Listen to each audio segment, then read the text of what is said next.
What's up, guys? Welcome back to the channel. Here we are with another reaction, and in this one we have American in the UK, 9 positive culture shocks. Before we jump into these culture shocks, if you guys have it to enjoy, please don't forget to smash that subscribe button, give the video a thumbs up. Also, if you'd like to support the channel by becoming a member, all you gotta do is hit the join button to receive your exclusive benefits. Let's get right to it. Welcome back to Going Walkabout. England, from the white cliffs of Dover to the skyline of downtown London. England reigns supreme. The countryside like a patchwork quilt of emerald green, to the ruins like Stonehenge from a culture before time, to the Highlands of Scotland. The United Kingdom has been a place that beckons us to want to know more about it. In this video, we'll go over 9 positive culture shocks of an American coming to live in the UK. First impressions of this ancient and vibrant culture. Welcome. If you're new to the channel, I'm Susan Steele, and with my husband of 40 years, Carl Steele, we sold everything about 4 years ago and decided we would do some traveling. Our goal in traveling was to find a place that we could more affordably live in, and a place that we felt more was a better cultural fit for us as well. Over the past 4 years of traveling, we've landed on 5 places that we really like. And I did a video on that. You can view that here and get more detail on each of those places. What we've decided we would do is go back to each of the places and live for a more extended time. We've done that in Mexico recently, and you can see a host of my videos on Mexico. We're now in the UK. We're in Wokingham, which is in Berkshire. And so we're going to give this a try and see how we like it. As I mentioned in the opening, we're going to go over 9 culture shocks that we've experienced thus far in being back in the UK. Let's do it. I'm going to start with number 9 and work my way up to number 1. Okay. At the end, I'm also going to go over what we're going to be doing for the next few months in our itinerary. Being that we're in an area that has very tight timelines as far as how long you can stay there, we're looking at spending time in northern France, which is another place that we've been thinking of living in, but we can only spend up to 90 days there because of the Schengen rule. We can spend up to 6 months in England. That's how long your initial visa can be. And then we figure we'll probably bounce over to Ireland as well. So stay tuned for a lot of travel videos to come. At number 9, we have museums. And the UK has over 2,500 museums. It's pretty amazing. There's obviously the larger ones, which we'll go into in a moment, but many of the small villages have museums, and the museums are quite important. For instance, in Lyme Regis, they have a museum that goes over all the Jurassic coast. And yes, it's just like Jurassic Park. It's all dinosaur bones and things of that nature. It's amazing what they've discovered in the country. But just walking through the average English town is a little bit like a museum. So many of the homes have dates on them that are older than the United States. So that historical past makes it really fun to visit all the different villages in this country. There are also a lot of very unusual museums, like the Wallace Museum. I did a video on that. Wallace was an entrepreneur and very, very wealthy aristocrat that had collected all these amazing things and gave the museum to the country, so it's free of charge. And then lastly, there's the National History Museum, which I just found out is doing yoga on Sunday mornings. So you can actually do downward dog underneath an upward blue whale. Yeah. That to me just sounds like a delightful thing to do on a Sunday morning.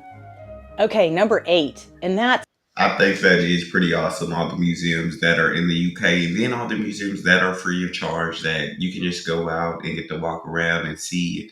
Doing yoga under the bones of a blue whale is absolutely bonkers. Like, that's something that's just cool and fun. But those museums, as you know, I mean, we know how much history that that the UK has, and so you might need all the museums to cover all the history, but 2,500 museums in this in a country the size of the UK is kind of incredible. Like, god dang.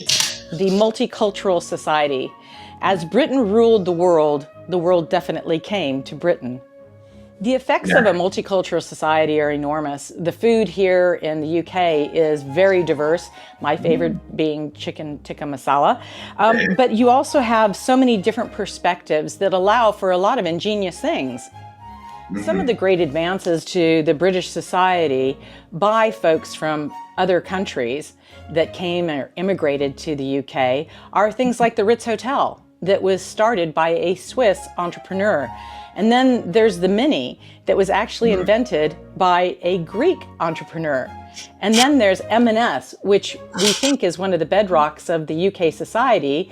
And that was actually born out of a person who came from Belarus. So I believe that the multiculturalism has made a very good impact in many ways on British society. For At sure. number 7, we have Anytime you have the opportunity to add multiculturalism, like she said, you add that influx of ideas, you add like a different culture, you add different things, and I feel like that's pretty awesome when you got so many different kinds of people that have different ideas that see things differently, and they can all come together or they can all help each other by making certain things. It's when all these groups are against each other that it's a terrible idea, but when everybody comes together, multiculturalism is incredible. It's insane what can be done when you get all these brains thinking together on the same page. TV and radio. Don't want to forget the radio. And while the BBC started out only having 4 channels, now it's a media powerhouse. If you've ever Mm. watched Sir David Attenborough, you'll know the nature shows are exquisite. But when you come to Britain, it's really fun to be able to watch some unique TV shows, my favorites being the BBC News, which I still find to be some of the most impartial news going. I get addicted to the Great British Bake Off. And then there's a new one called Location, Location, Location, where they find homes for people within their budgets, which I think is really fun to watch because everybody thinks the UK is so expensive, and it's amazing the homes that people are able to get. And then there's radio, and we're addicted to Radio 4 in the morning. If we're driving somewhere, the people that they hire for Radio 4 are so chatty, quite addicting. You can really listen throughout the day. So I'm going to say that's way up there on some nice culture shocks that I really enjoy. At number 6, we have I think recycling. that's cool to see impartial news. I haven't seen that in a while, but just TV ready. I love my TV. Love my TV. Can watch TV for a good amount of time per day. At a certain point, I do get bored. I'm like, I gotta do something. But for a good amount of time, I'm just sit there, just watch TV, get caught up into a show. Radio, I don't listen to that much. Uh, like Bluetooth music, yeah. But let's keep it going. And I found that 9 out of 10 people in the UK recycle. We're actually house sitting for somebody right now. And it's a little bit of a learning curve to learn the recycling because Yeah, it's very specific. You'll have a green bag where many things like plastic and tinfoil and paper go into it. You have a blue bag that would have bottles in it. And then you have a black bin that is waste. So it's taking me a little time to get all of that right. But I yeah. am so impressed with the country that everybody is working together to help with the environment. Yeah, This is such a shock for me because coming from America right now, anything to do with climate change or ecology has been made into a political football. And it's so strange to me to think that something that affects all of us has been made into something that's either left or right or wrong or thank blue or you. red. So it's Thank unfortunate that we have that divide in the United States. Ergo, we have nowhere close to 9 out of 10 people doing you. recycling. And number Yeah, 5, we have something. she's so right. Like if one, politics are ridiculous over here at this point. If Red says recycling is good for the nation, everybody that's a Democrat will tell you why recycling is stupid. If the Democrats say it, every Republican will tell you why recycling is stupid. It's this, no matter what the other side says, the other side's going to disagree. People have gotten to that point, and it's madness. It's absolutely madness. She's absolutely right on here. Everything is being made into a political football. Every single disagreement that people have with each other is becoming a political football, and it's getting ridiculous over here. And yeah, I'm just getting so fed up with it. Like I don't know. I'm sure everybody hears about, and that's the pub culture, but there's also slash coffee culture. So we're in a small village, town, and we probably have over 5 or 6 coffee houses, and they're all packed all the time. Pubs are the same. We probably have about 10 pubs, and they're packed all the time.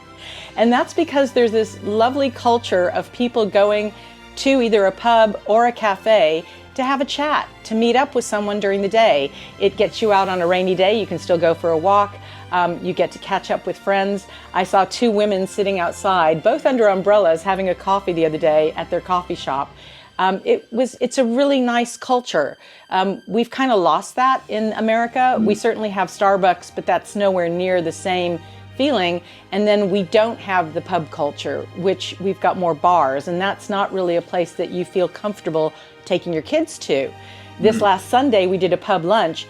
Every pub in the area was sold out, so we had to sit outside, which worked out great because we had kids, we had dogs, and it was the most delicious pub lunch ever, where everybody could be included. So that pub cafe culture is a lovely culture shock. So we're at number 4. And I would absolutely love that, to be able to go to a pub culture where you can commune. And I'm not even like I'm a really big introvert. I'm not even a big extrovert, like where I just go out and commune.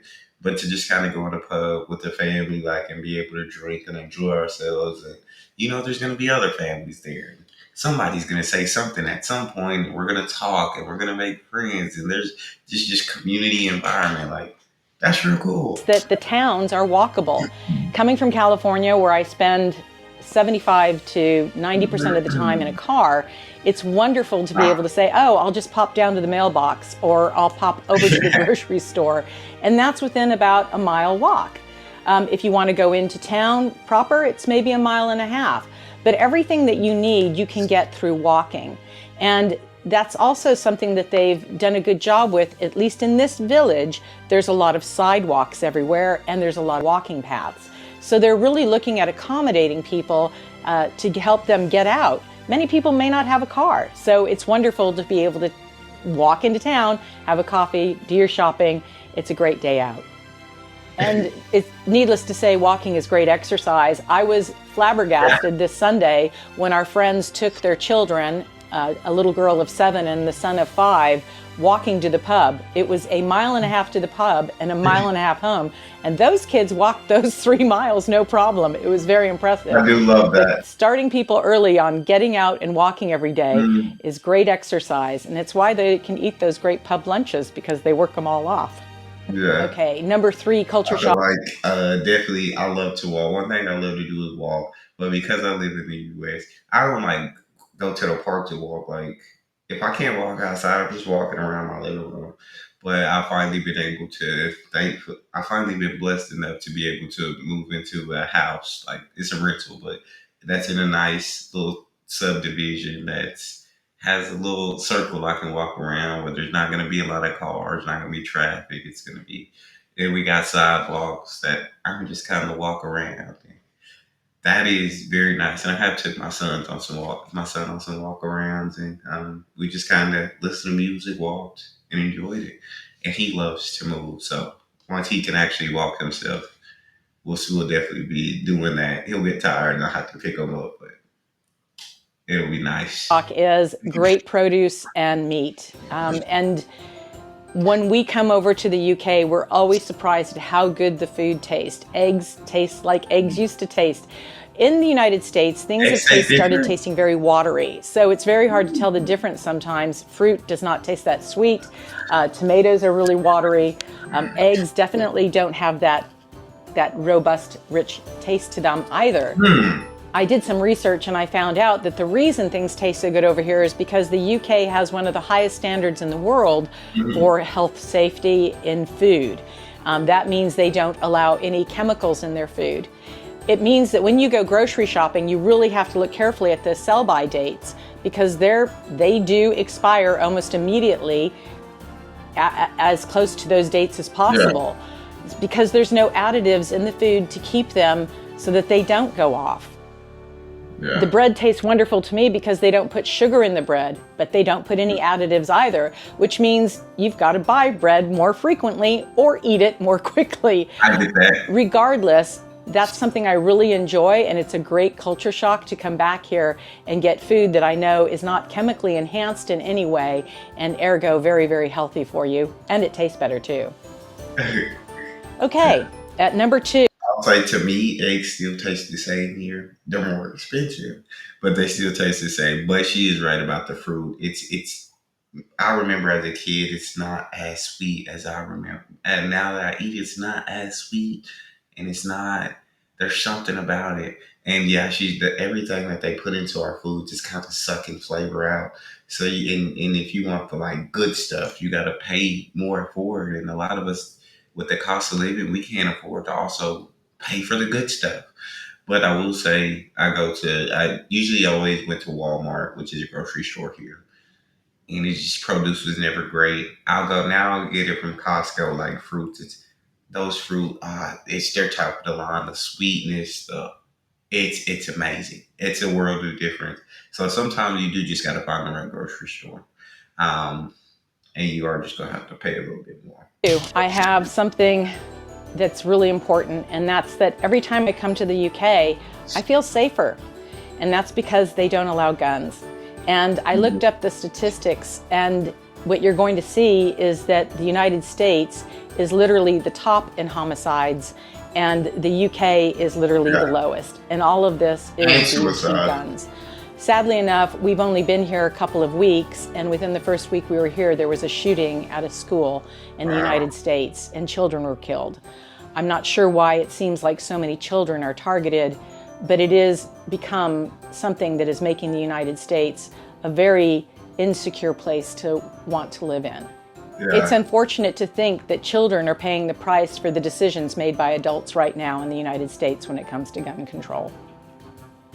And here we are at number 1. Yeah, to me, it's just a very scary reality that we live in, where there can constantly be school shootings, and constantly nothing is done with the gun laws or anything. I'm all for stricter gun laws, stricter gun control.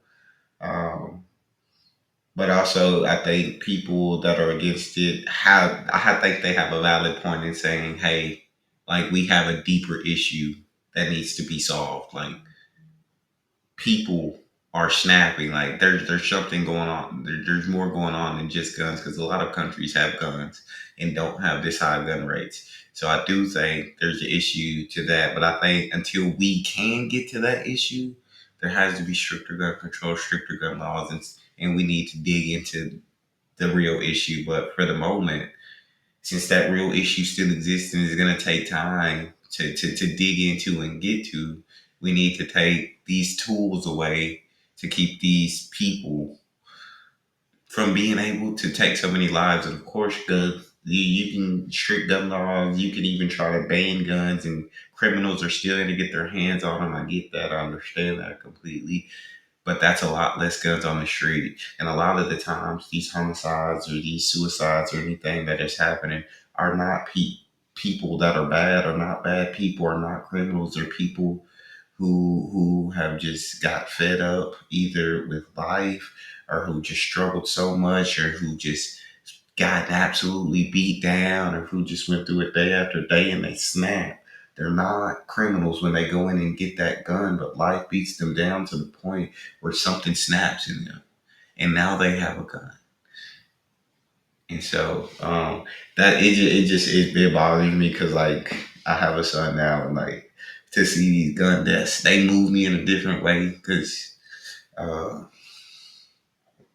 he's gonna have to go out into the world, and it honestly scares me. It honestly scares me. And so, but we'll continue the video, which is polite people and society. And it's wonderful to come into a society where people greet you and they're very friendly. And we're, again, because of the political environment in the United States, we seem to be losing a lot of that. There's a polarization that's taking place in the United States that's making people very leery of each other. What's nice is that here in the UK, people seem to put people first and not politics. And because of that, 99.9% of the people you meet here are very friendly. They greet you when you're walking. They use terms of endearment when you're at the grocery store, like, oh, it's all right, love. Those tomatoes, I'll check them in for you because I know you didn't know how the machine worked for weighing them. I love the way that they use the word love. I was at a pub the other day and the girl behind the counter said, it's all right, love. I'll get it for you in a minute. And I thought, it just makes you feel good.